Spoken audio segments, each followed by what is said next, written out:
Hello. Welcome back, everyone, to Time of Death. Yes, welcome to our podcast. It's the start of spooky season almost. No, we're ready. Spooky season started last freaking episode.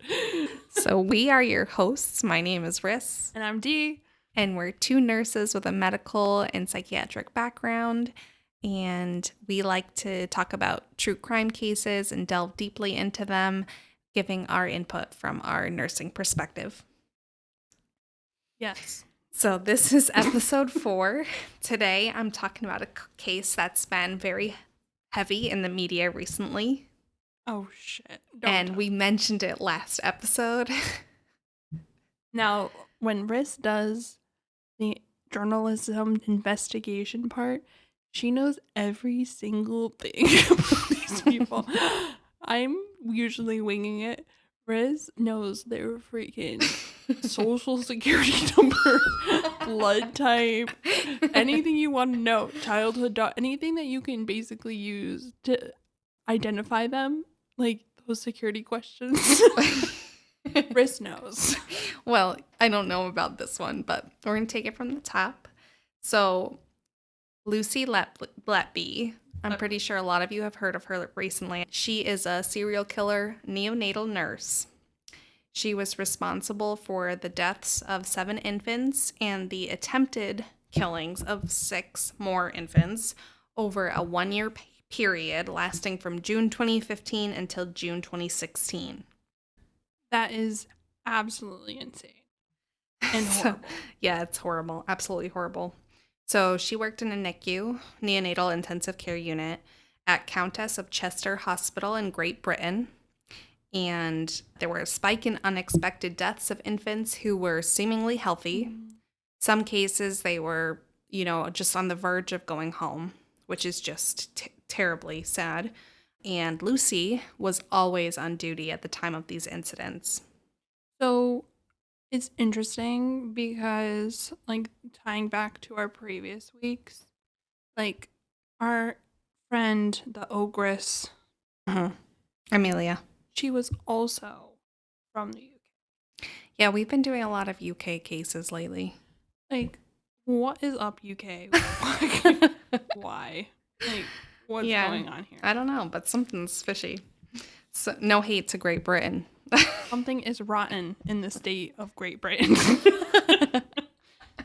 So, she was charged November 2020 with 8 counts of murder and 10 counts of attempted murder. She injected these poor little babies with air, insulin, had episodes of overfeeding these poor babies, and also physical assault in some cases. Wow. Mm-hmm.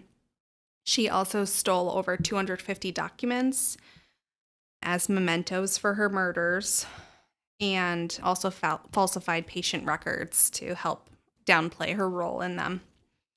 And what was crazy to me is that a lot of the times parents of these babies and staff members walked in on her during these incidents or shortly after they occurred.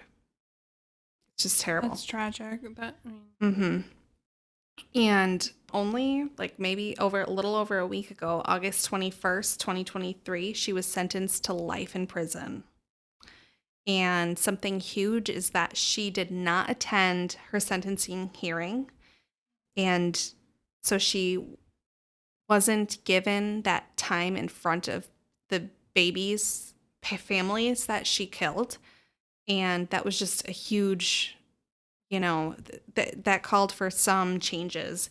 And now there is a law in place that these killers are compelled by law to appear in court before patients' families. Isn't that one of the rights here in the United States, the right to face your accuser? I don't know. Maybe it's different in the UK, but I'm not sure. They would be the accusers, so maybe I don't know how that would work. Yeah, I don't know what it's like in the US either, but I guess some reform did happen from this really unfortunate, terrible case. So, did you want to make a statement? Yeah, we had to edit the last part out, but panicking that everyone's going to think all of our faithful listeners are our mom. All 5 of them. And shout out to Luminari. Yet again. It's a country, not a state. We know. We know this. Make this very clear. So, Lucy was born January 4th, 1990. So, what does that make her, Aquarius? No, she's a Capricorn. She's a Capricorn.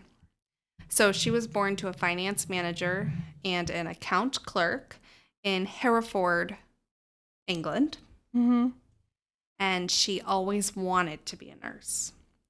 She had a difficult birth coming into the world, and a friend said that she had always been so grateful to the nurses who helped save her life.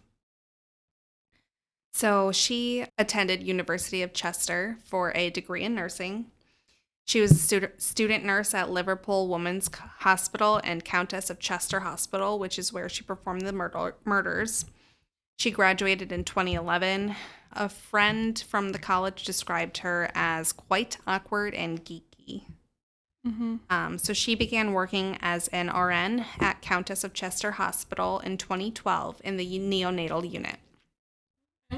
So she wasn't in the ICU. She was just taking care of the babies that were stable. Mm-hmm. And she was passionate, apparently, about her role. And she also, quote unquote, enjoyed seeing the babies progress and being there for families. Do you think that she went into working with neonates because of her experience of like her being thankful of the nurse that helped her with her traumatic birth? I don't know. I think probably. I think that's what a great thing that inspired her to become a nurse. That's what, from what I read, she was inspired by these nurses, I think. Like those are the ones you have to really watch out for. The nurses whose identity is like just nursing. So she was part actually of a program while she was working on this neonatal unit to help raise funds for a new neonatal unit at this hospital. And the parents of these neonatal babies said that Lucy shared with them about her life and told them how she was single and she was very happy being single. In 2015, she began working in the neonatal ICU, and this was the same year that the killings began. She said that non-ICU work was quote-unquote boring. Mm-hmm. So she didn't want to stay there. Junkie. I guess so. So this is just a flash forward. I'm going to go more in detail to the actual killings. But in April 2016, she moved from nights to days by her manager, and these incidents moved along with her. So they were kind of able to see, okay, it's not just she was a night shift nurse, and they were able to see, okay, it's not just a night shift thing. It's a Lucy thing. Well, as a night shift nurse, things always seem to go sideways. As a former night shift nurse, things always seem to go sideways on night shift. But, in addition to that, it's because of staffing and you have less resources at night. So, but the thing is, when she started working days, they just carried with her. Yeah. You know what I mean? It was smart on their part. They probably had suspicions even then. And they wanted to keep a closer eye because management's on during day. You know what I mean? Yeah, that's why I worked night shift. So a couple months later, in June 2016, consultants asked management to remove her from her clinical duties. And in July 2016, she was transferred to the patient experience team. And then after that, she was transferred again to the risk and patient safety office until she was arrested in 2018. See, they handled it correctly. They were able to use the metrics to find that something was fishy and off. Maybe they didn't suspect that she was intentionally doing this, but they removed her from the patients. Yeah, that's true. They did remove her, but it took a little time. We'll get into that.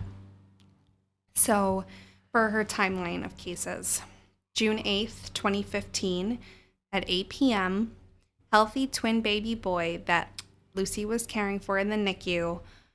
She was working night shift, of course. She was 30 minutes into her shift. 26 minutes later, she called the doctor. She said, we're going to call this child A. She called the doctor, said, you know what, this baby is rapidly deteriorating. I'm concerned. And then 30 minutes later, this baby died. This baby was healthy, no medical concerns at this time, just shaping up in the neonatal intensive care unit. They did not see this death coming at all. One of the docs said that the child A got cyanotic with modeling. And this was seen throughout her other killings as a pattern for when she used the air injection. And then they died. So there's also a pattern with Lucy looking up the baby's families the next day, next week, months later on Facebook. On Facebook. Yep. So the next day after this baby died, child A, Lucy searched for his parents on Facebook. This baby was a twin.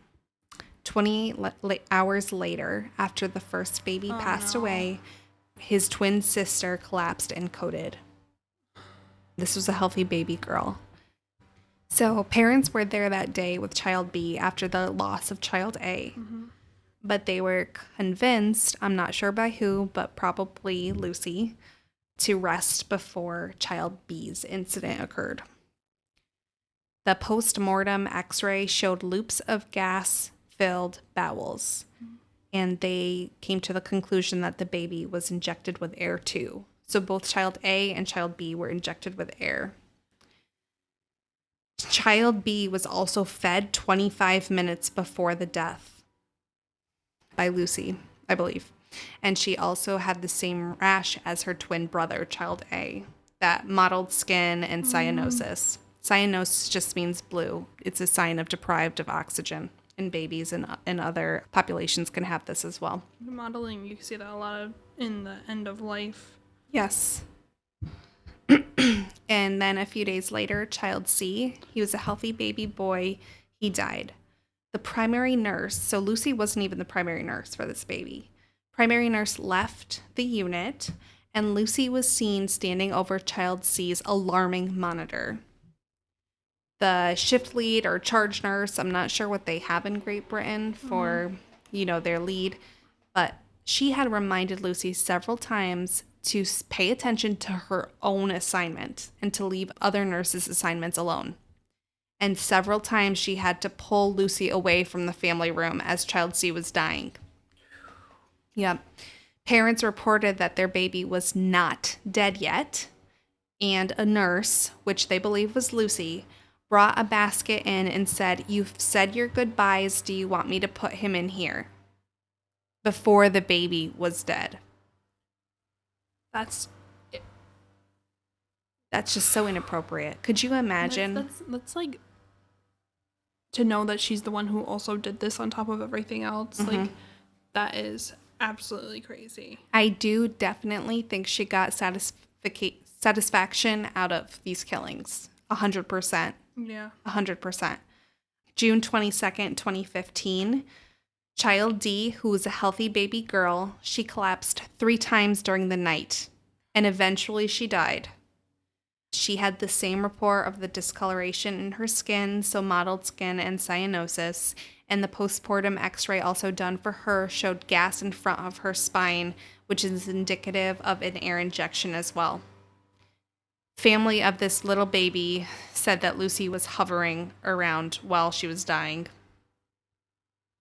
July 2nd, 2015, one doctor raised concern over these suspicious incidents, and no action was made against Lucy.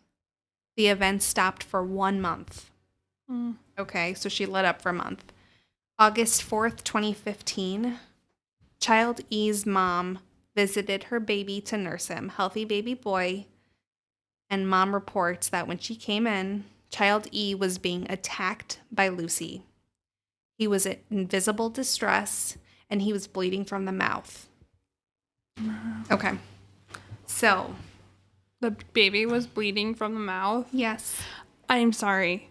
That would have been game over at that point. Could you imagine? I just couldn't. I think I'd be partially in shock, but my mama bear instincts would take over. I know. And you know what? The thing is, my professional whatever would have went out the window and it would have been on. Oh, yeah. Uh-huh. Like, don't do that to anyone, to any patient, but a freaking baby, like a newborn baby. Yep. The most vulnerable. Wow. I would have absolutely lost I would have lost it. Me too. So the mom of this baby reported that Lucy was doing nothing while the baby was bleeding from the mouth and in visible distress, and she was trying and failing to make herself look busy. The baby died. The baby died. God. I know. Child E died. His cause of death was a bleed and air injection. Blood was found in his vomit as well.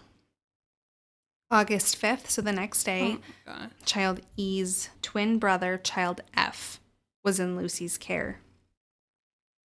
So at 1:54 in the morning, Child F had a sudden drop in their blood glucose, so their blood sugar, and an increase in his heart rate. So blood sugar in newborns especially is hard to regulate. Mm-hmm. Newborns can be very hard to regulate their blood sugar. When babies are born, they normally drop a little because they're getting the blood sugar through the placenta from their mother, and then they come out and they drop.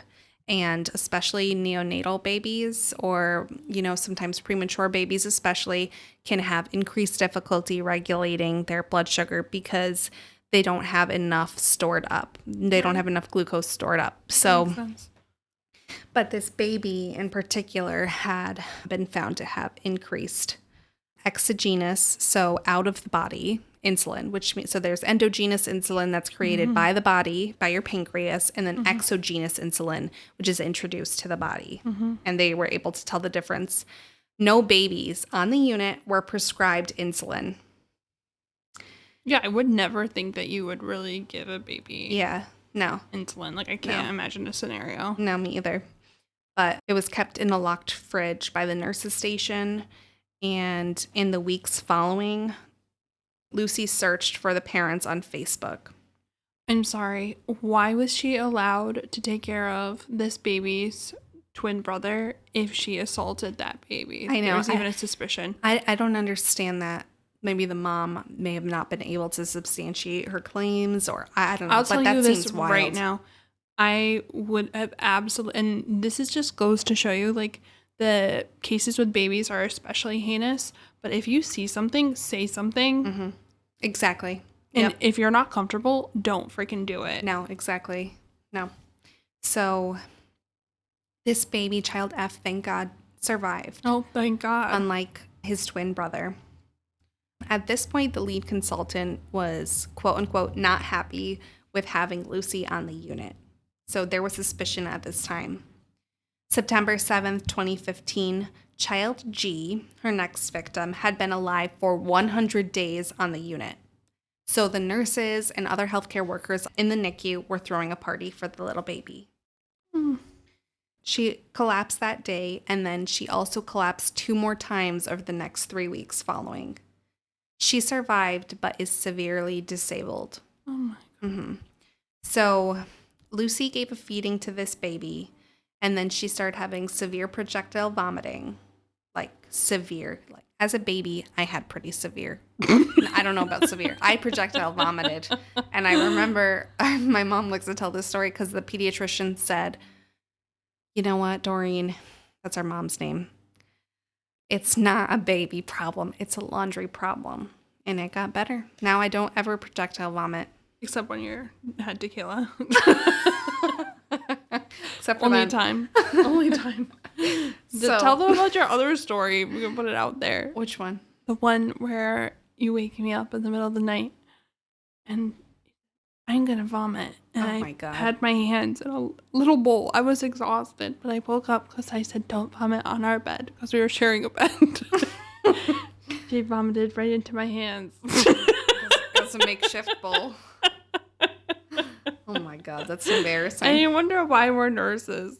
Oh yeah, exactly. Exactly. So this baby, severe projectile vomiting after being fed by Lucy. They also had a drop in their oxygen saturation, so their oxygen level, and decreased heart rate. So an expert witness said there was too much milk given via feeding tube to this baby. Lucy had changed the baby's temperature in documentation to show that their condition was worsening before the baby started decompensating. And also she changed the time the baby collapsed to make it look like it occurred after another nurse gave a feed to the baby. Listen, this chick is not that smart to begin with. You know, you're sloppy and you're going to do heinous stuff, then you at least need to be smart while you're doing it. Exactly. So for that same baby, another nurse noticed that when Lucy asked for help, that the monitor tracking the baby's oxygen level and heart rate was off. Why was it off? They're literally in the NICU. Why would a monitor ever be off in the NICU? I don't understand. I don't either. October 23rd, 2015, child I was a baby girl.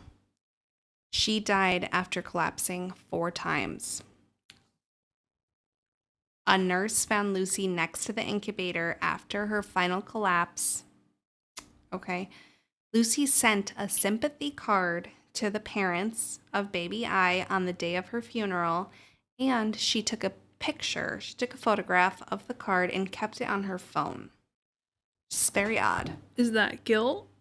Or is that something more? I think it's a memento. In my opinion.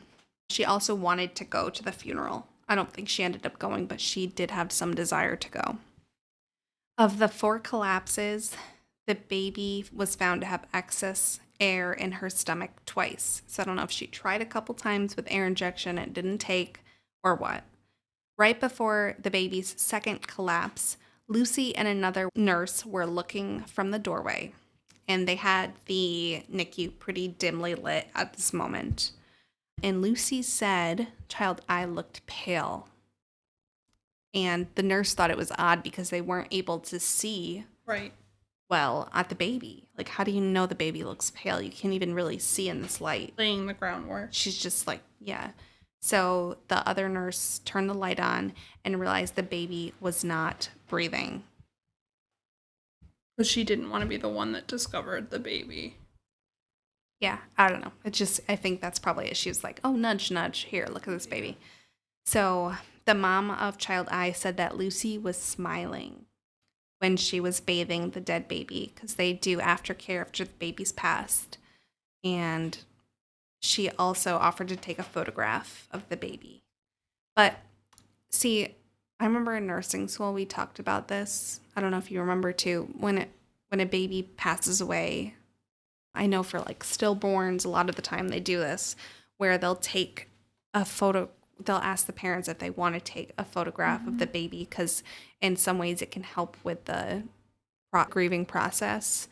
But I don't know, maybe it was just unsettling to the parents because she was so strange with her. You know, she was smiling while she was bathing the baby. And that's something you're also taught. Like, even with mental health, if you're around a patient who's depressed or withdrawn and you're in there smiling, giggling, you know what I mean? Like, you kind of have to match their energy a bit. It's an inappropriate affect. Yeah, it's inappropriate. So I think that's really what the mom was going after. I don't think it's inappropriate. I don't know. I've never worked in the NICU or with babies except besides in the ER. But I have never asked to take a photo, but I know that they do that as a form of coping for the parents. And that's something that you can easily explain at that time. Yeah, and exactly. You know, I think that the parents were probably picking up on something because compassionate care is not going to have anyone feel uneasy. It's going to allow the parents to grieve, spend time with their child. Yeah. Smiling when they're bathing a baby that's passed at that time. Yeah. That's very inappropriate. And I wonder if she has some kind of developmental disability or she's on the spectrum of some kind or something, because socially there's some, you know, she's socially not where she's not appropriate. Yeah. I couldn't find any diagnosed health conditions or even mental illnesses that Lucy had. But I mean, you got to have something with being able to do Doing this. something to like that to those babies. There's definitely something wrong. Yeah.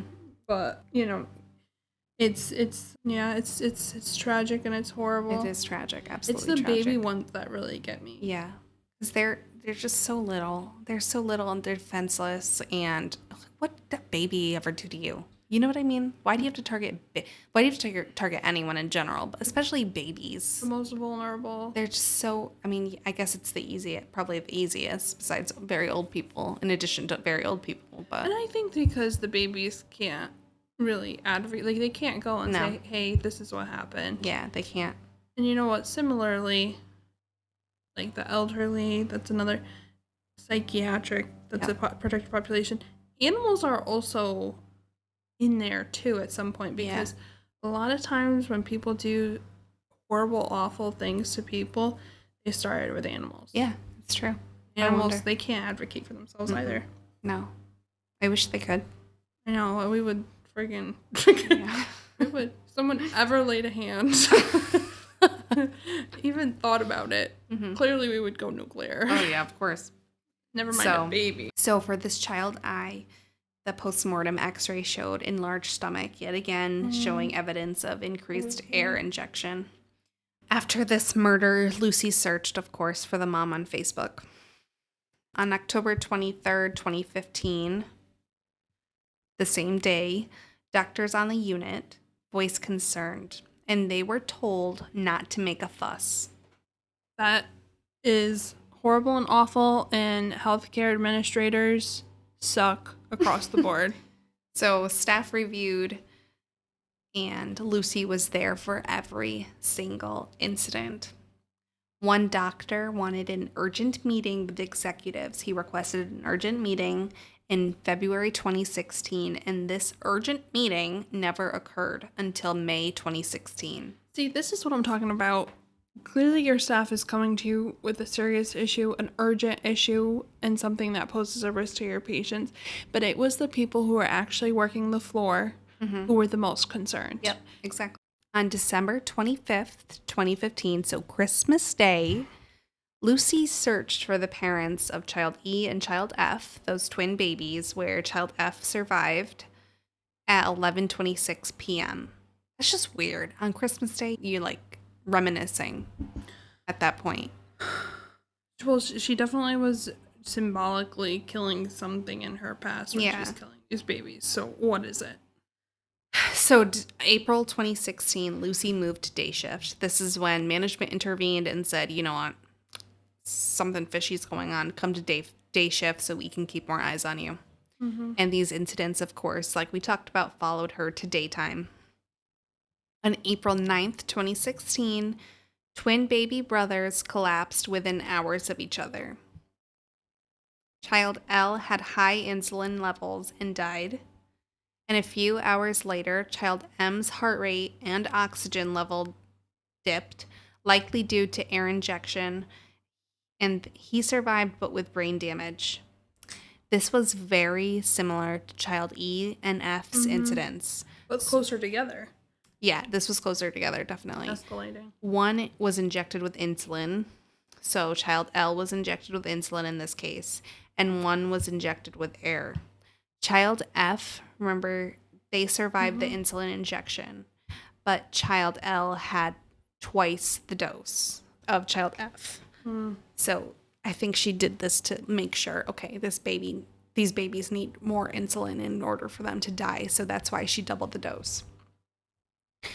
So on May 11th, 2016, that urgent meeting that one of the docs requested finally occurred. And of course, no changes occurred as a result.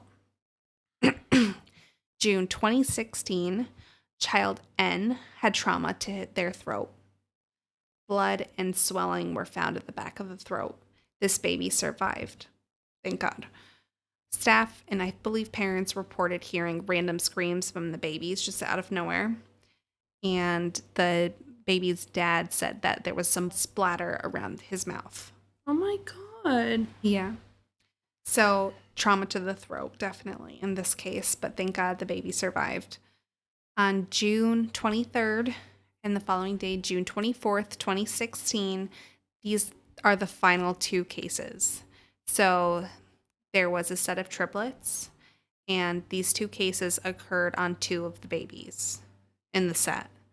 So Lucy actually just came back from a trip to Ibiza, and she texted a coworker that she's going to go back with a bang, quote unquote.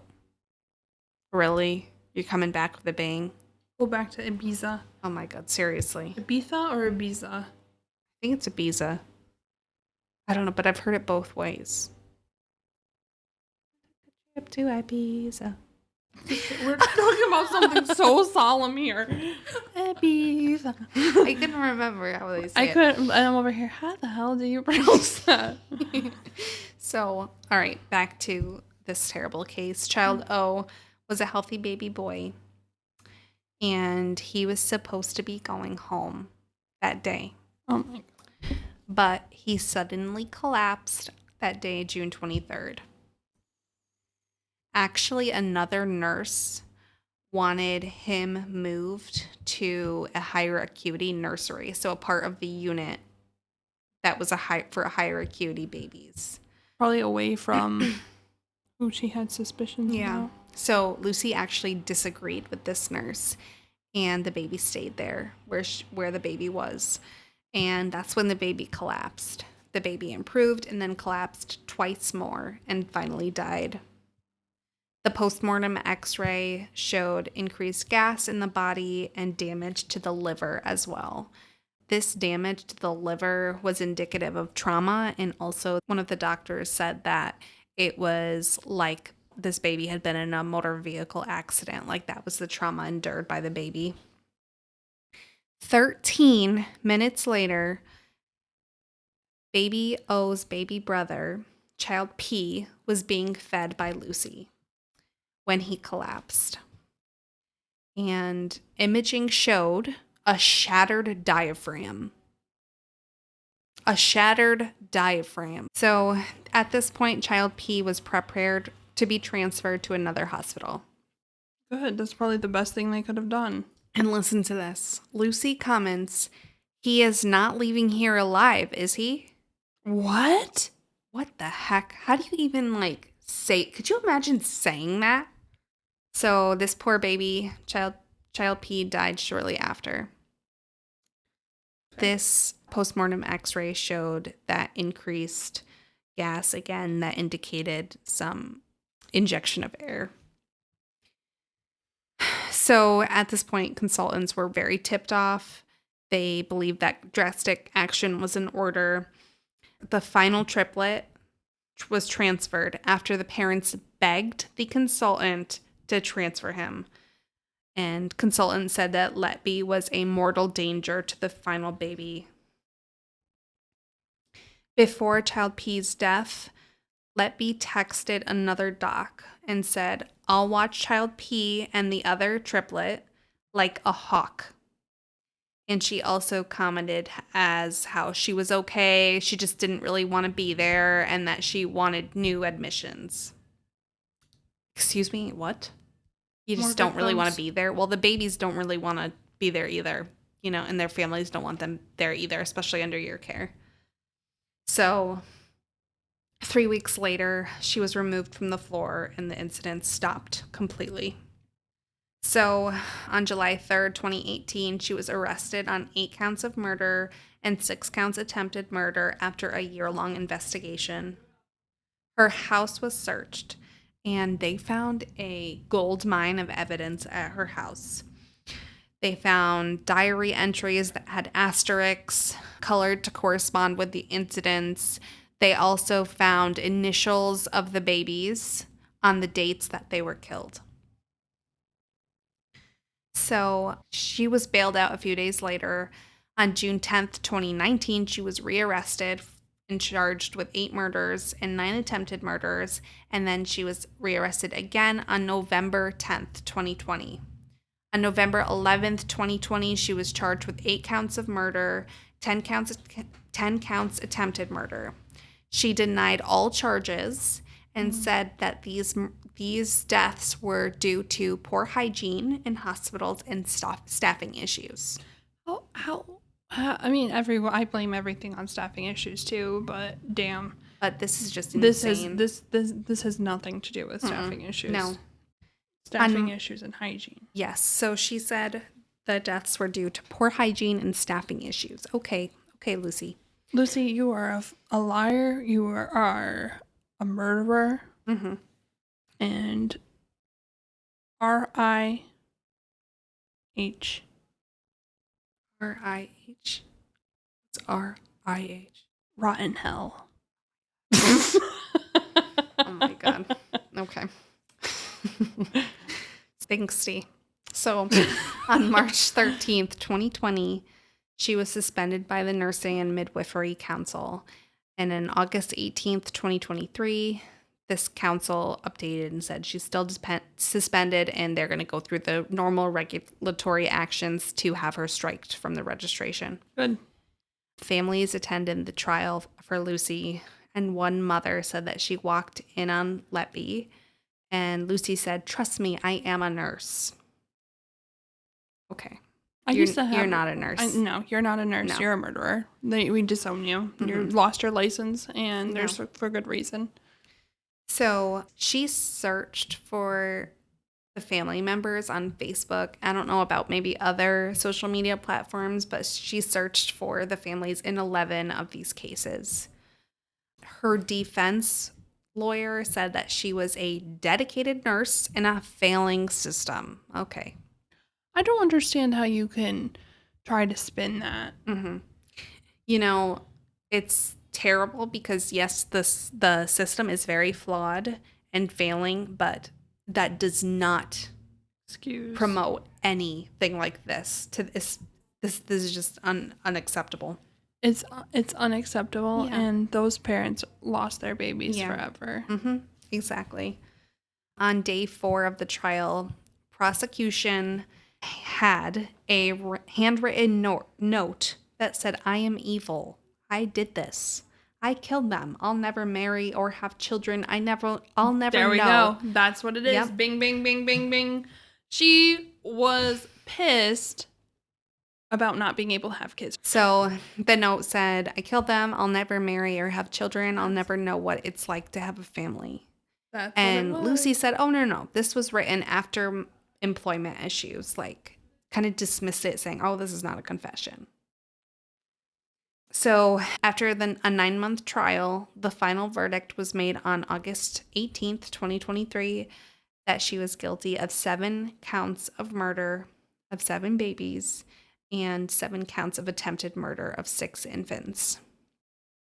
On August 21st, 2023, she was sentenced to life in prison, and she, again, did not attend the hearing.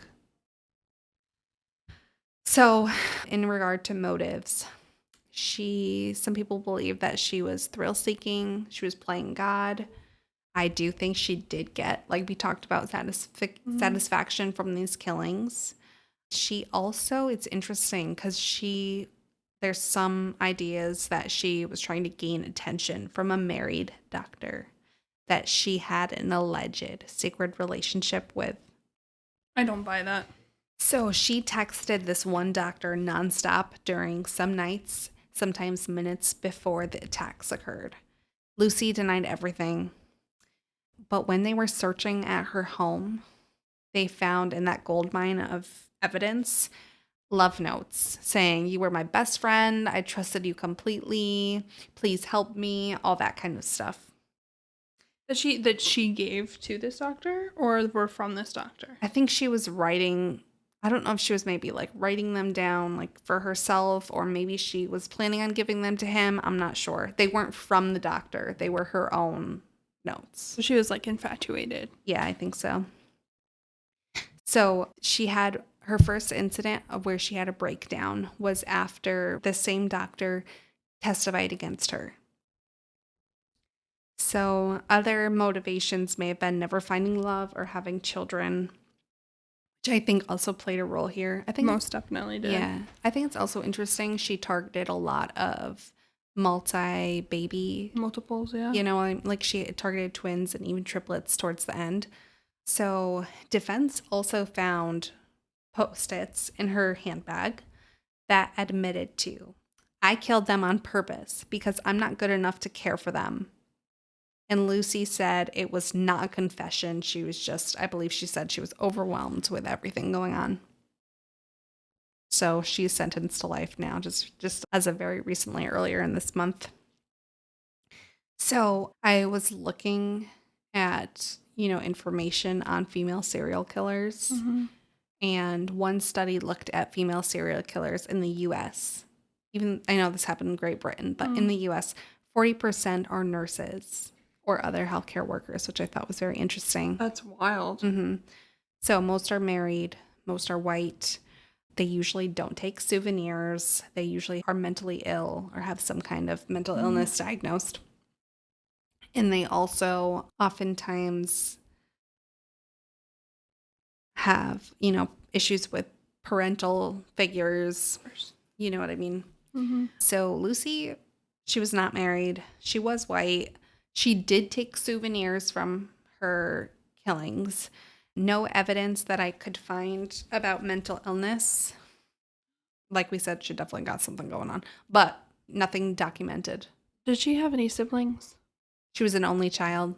Mm-hmm. That's probably another reason she chose multiples. Oh, that's so interesting. Mm-hmm. It's very interesting. In that case, Mm-hmm. And it's interesting that with the multiples, usually one of them at least survived. Yeah. Yeah, that's true. I don't know. So I just thought it was interesting that she fit that. Mm-hmm. I mean, not all applies, but I thought that was interesting. 40% are in the healthcare field or are nurses. We are, nursing definitely has draws. And like we were saying earlier, red flags. Yeah. When your whole identity is being a nurse, that's not healthy. No, it's not. It's you not have healthy. to have your own stuff that you enjoy and your own identity. That's really important. Oh, yeah. No. So I just thought this case was worth covering because it's just so absolutely terrible and so recent too. So this is another heavy one, I feel, especially with the babies. Yeah, the babies are what get me. Yeah. And the methods, physical trauma. Like, I know we talked about, like, Cullen and how he killed using medications like Dig or insulin. And she used the insulin, but she also used physical trauma. And that's like, to me, that screams like, oh, I'm angry. Like, I'm like hatred. You know what I mean? It's just so evil. Resentment towards these poor innocent babies. Mm-hmm. I think it really comes down to, something, just even the social ineptitude. Yeah. Like, that also speaks a lot. I mean, not only you're doing a horrible thing, but, the social awkwardness. I mean, there's something not quite right. Very weird. That was a great case, Ris. You did a great job. Always so detailed. I try.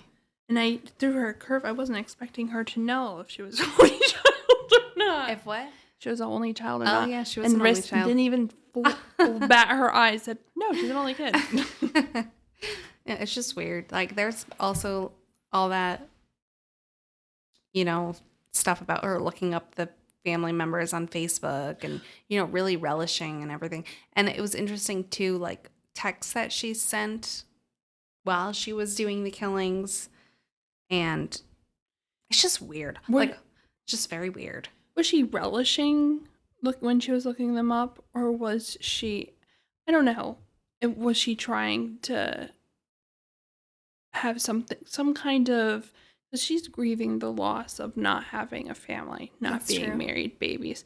And so she's acting out to have people experience those same feelings as her. Oh, maybe it's less lonely. Maybe she's trying to find companionship in someone that has something in common. Oh my God, that's a good point. I never thought about that. But this is why they pay me the big bucks. That's true. Very true. Okay. Do you have anything to add? No. So sad. And Lucy, if you are listening to this. In jail. I'm part of me is sorry for you. Which part? The smaller part. A very, very tiny part. And the majority of it is how could you? It's just complete anger. You're in a caregiver role, and you are just doing the complete evil opposite of that. You know what I mean? No Exactly. advocating for these babies or your families, and for you to like kind of feign that passion and love for these babies at the beginning, and then just turn it into something so dark, twisted, and evil. It blows my mind.